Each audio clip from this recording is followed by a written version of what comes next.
Hallo ihr lieben Kreativen, willkommen auf meinem Kanal Mellies Moments, willkommen in meiner kreativen Welt.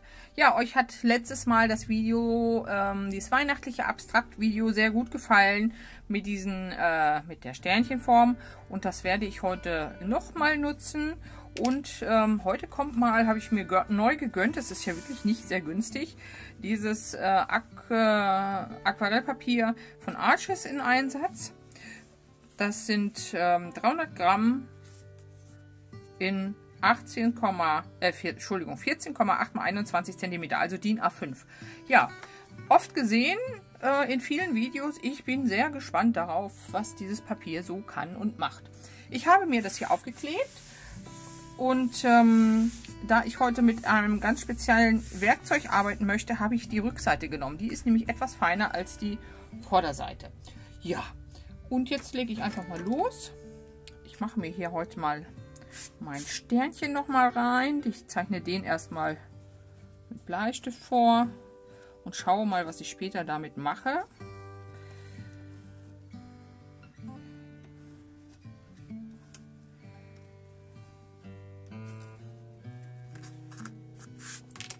So.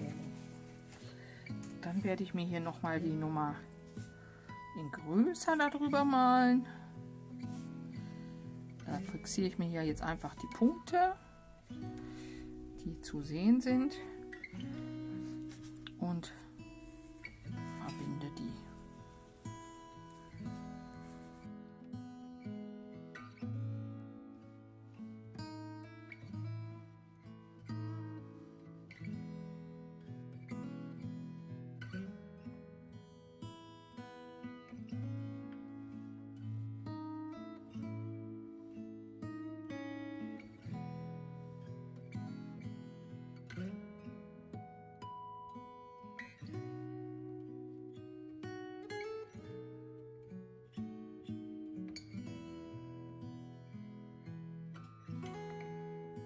Ich werde heute Farben von Victoria benutzen. Ich habe mir das Hokas Grün ausgesucht, ein Grau, Slate Grau, das Beige Pink. Und dann habe ich mir noch ausgesucht, und zwar dieses hier, Auenblau von Horadam. Das ist ein Grün und ein Blau zusammen. Das nehme ich heute noch mal dazu. Und ein Jaune Tief Brillant. Und dann gucken wir mal. Ja, das, was ihr hier seht, ist eine schöne Möglichkeit, mal ganz ungeplant Farben zu setzen. Und zwar, indem man sie einfach spritzt und mal schaut, wo fließt es hin. Und den Weg dann einfach nutzt. Ne? Also das erste, was ich hier aufgetragen hatte, war das Auengrün von Horadam. Das teilt sich auch so schön auf, jetzt schon in Grün und Blau. Dann, wie gesagt, kommt das Hokas Grün, das war das dunklere. Hier haben wir jetzt das Jaune Brillant, ist auch sehr schön. Und ich glaube, ich weiß gar nicht, ob ich das Beige überhaupt noch benutze. Müsste ich gleich mal schauen. Die Jaune Brillant ist tatsächlich eine sehr deckende Aquarellfarbe. Das ist ja meistens ziemlich ungewöhnlich, aber die kann wirklich, wenn man sie sehr dicht nutzt, wirklich total deckend sein. Und ja, das ist ein schöner Kontrast zu dem doch zarten Grün-Blautönen.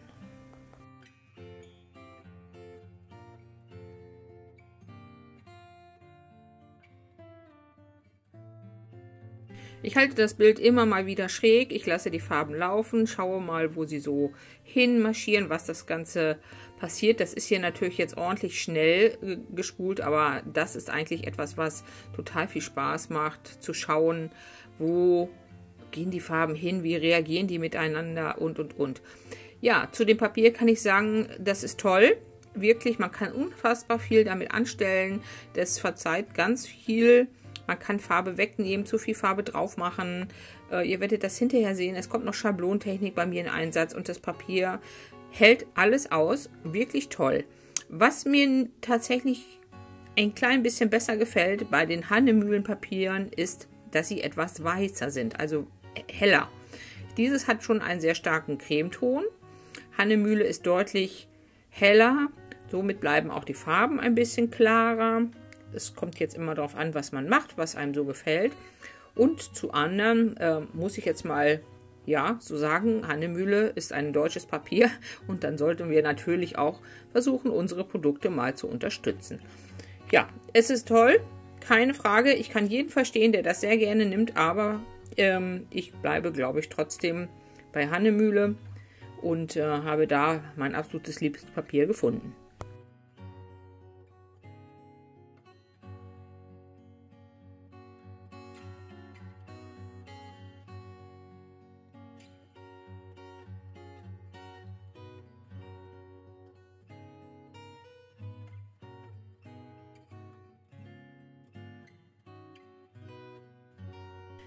Ja, wie schon erwähnt, das Papier verzeiht viel. Ich gehe hier jetzt nochmal wieder mit Wasser rein, nehme Farbe raus, tupfe die weg und das Papier hält das wirklich toll aus. Keine Frage. Also wem das nicht unbedingt wichtig ist, ein helleres, rein weißeres Papier zu nutzen, der ist mit diesem hier gut aufgehoben. Aber auch das ist natürlich ja kein günstiges, wie wir alle wissen. Qualität hat immer ihren Preis. Aber ein tolles Papier, ohne Frage. So, mein Bild ist getrocknet. Ich muss das nochmal neu kleben. Das Washi-Tape hat nicht gehalten. Und jetzt kommt mal eine Schablone in Einsatz und so ein Wunder, wie heißen die? Wunderschwamm? Magic Cleaner Schwamm? Keine Ahnung, wie die heißen. Ihr wisst schon, die machen total super sauber, ohne dass man viel Reinigungsmittel braucht.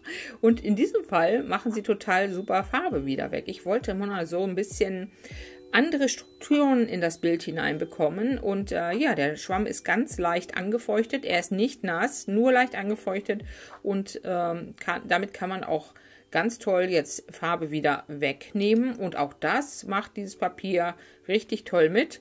Da wird nichts krisselig, es löst sich nicht an, also richtig schön. Ja, ich fand das hier mal eine schöne Geschichte, um nochmal so ein bisschen mehr Tiefe, ein bisschen interessantere Strukturen reinzubringen.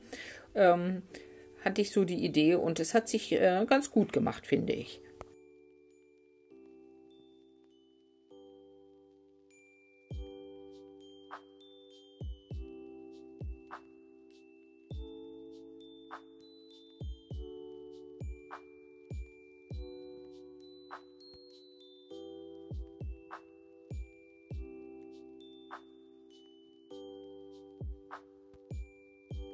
Ja, dann kommt meine neueste Werbung in Einsatz. In einem vorherigen Video hat mir jemand geraten, mir doch so eine Glasfeder mal zuzulegen und das habe ich tatsächlich gemacht.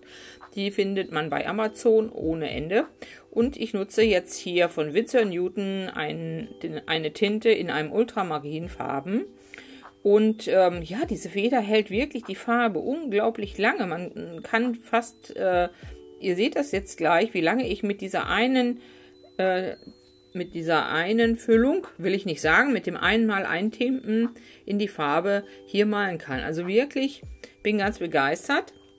Aus dem Grund hatte ich auch die glatte Seite vom Papier genutzt. Die rauere Seite ist hinten diesmal, damit diese Feder richtig schön darüber schleift, sozusagen rüberziehen kann übers Papier.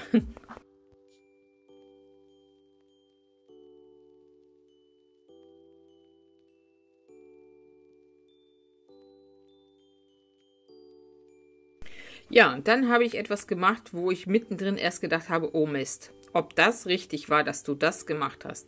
Ich habe so eine Art neurografische Linien gezogen, das heißt einfach fließen lassen, wohin mich die Feder führt. Ich habe diese hellen, ausgenommenen Stellen mit eingebunden in solche Kringel und ich habe da in diesem Moment tatsächlich gedacht, das war ein Fehler, jetzt hast du das Bild versaut. Aber tatsächlich habe ich es nicht versaut. Es ist richtig schön geworden. Wer das nicht kennt, neurografisches Malen, kann sich das gerne googeln. Da steckt eine Wissenschaft dahinter, die ist für sich. Es geht jetzt im Grunde darum, die Sachen abzurunden, sodass keine harten Kanten mehr, keine harten Winkel mehr entstehen. Ich runde alle Kreuzungen, in denen sich sozusagen Bahnen berühren, Linien berühren, werden abgerundet. Das dauert eine ganze Weile. Es ist eine total tiefenentspannende Arbeit. Und tatsächlich so mit der Zeit zeigt sich das, wie schön das wird und dass es kein Fehler war mit diesen neurografischen Linien.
Ja, da setze ich nochmal den Stern auf. Irgendwie war die Form komisch. Ich weiß nicht, irgendeine Linie war da verkehrt.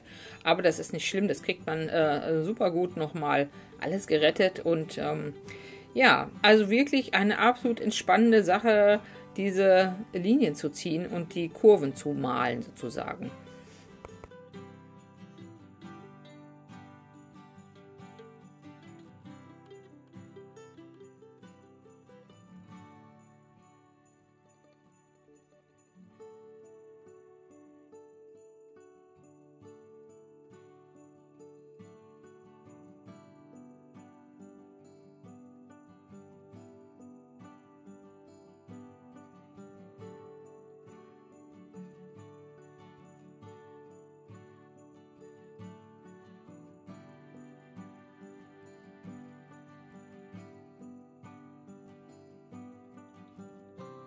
Und natürlich hätte man das Ganze durchaus auch einfach mit einem Fineliner machen können.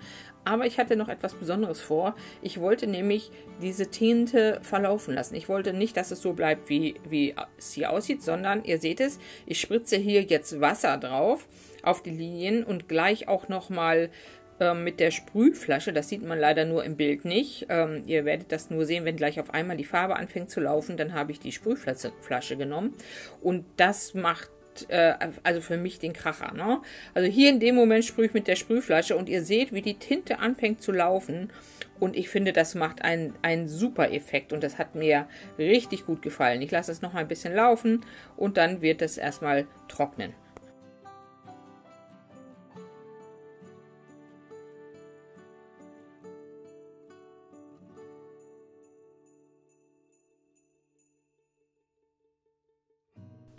Ja, da musste natürlich nochmal wieder so ein Kracher rein und da schnappe ich mir das Gold von Victoria, von VH Aquarell und ich fange auch erst das wieder an und spritze das ein bisschen über das Bild und ziehe dann nochmal ein paar Flächen nach, wo mir wichtig war, wo noch ein bisschen mehr Schimmer rein sollte und ein bisschen Gold rein sollte.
Ja, dann hat das Ganze 2 Tage gelegen und ich war noch nicht so ganz zufrieden. Mir fehlte noch was. Und da kommen jetzt meine neuen Aquarellmalstifte in Einsatz.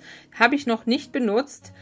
Ein einziges Mal, und zwar jetzt in diesem Bild, wird dieser Stift, der hat genau die passende Farbe, dafür genutzt. Und ich wollte nochmal so ein bisschen andere Strukturen reinbringen und setze hier jetzt so wie kleine Felsbrocken hinein, verwische natürlich die Farbe. Aber ich habe schon bei dem ganz kleinen bisschen, wo ich hier gemalt habe, gemerkt, was das für tolle Aquarellstifte sind, wie intensiv die Farbe ist, wie toll die sich verziehen lassen. Also da wird in nächster Zeit auf jeden Fall, mache ich dann nochmal ein kleines Mini-Video zu diesen neuen Stiften. Das sind Schweizer Stifte. Die habe ich mir auch nur gegönnt am Black Friday, weil sie da nur die Hälfte gekostet haben. Ansonsten wären die richtig teuer. Und ja, da habe ich mir das einfach mal gegönnt. Ihr seht das hier, ich setze hier so kleine, keine Kreise, sondern wirklich so ein bisschen eckige Strukturen rein. Auch nicht überall. Verziehe das dann gleich noch mit Wasser. Und ja, dann ist es endlich so weit, dass es mir gefällt.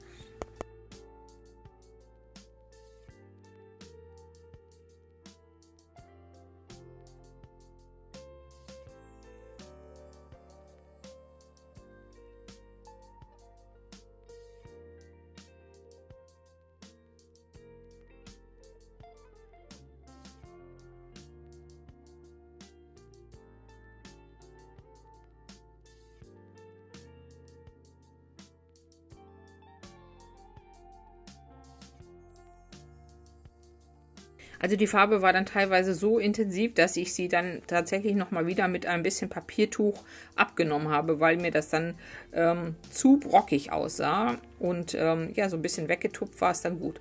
Ihr seht das ist so ein bisschen wie ein Giraffenhalsmuster, was ich da hineinmale. Ne? Solche Flecken waren das.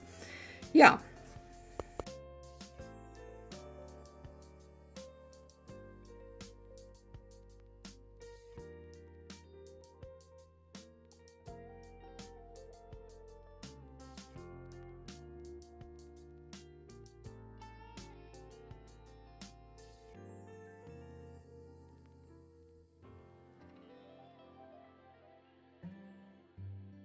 Wer sich überhaupt nicht mit Aquarellstiften auskennt, den verlinke ich unten gerne in der Videobeschreibung ein weiteres Video von mir, wo die ganzen Möglichkeiten gezeigt werden, wie man Aquarellstifte benutzen kann. Da gibt es nämlich verschiedene Möglichkeiten und für die Anfänger unter euch ist das vielleicht nochmal ganz interessant, da mal reinzuschauen.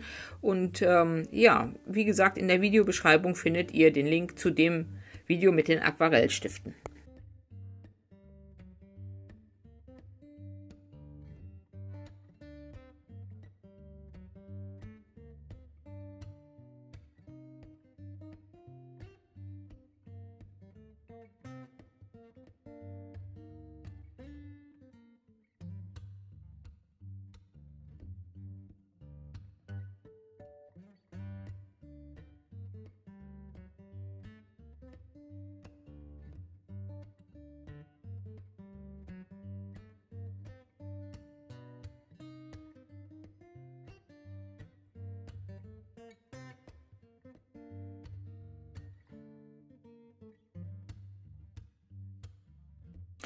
Ja, und dann löse ich ganz vorsichtig das Klebeband und bin wirklich mal richtig zufrieden mit meinem Werk. Das kommt ja nicht oft vor, aber das hat mir, also da in dieser Art werde ich auf jeden Fall nochmal irgendwas machen. Ich weiß jetzt nicht, ob es weihnachtlich wird oder einfach auch anderweitig. Das hat richtig Spaß gemacht, hat mir gut gefallen. Wenn es euch auch gefallen hat, dann lasst mir doch gerne einen Daumen da, abonniert meinen Kanal. Hier seht ihr nochmal die Stifte, wie die heißen. Und ich hoffe, wir sehen uns im nächsten Video wieder. Bis dahin, macht's gut, eure Melanie und ja, werdet kreativ. Viel Spaß!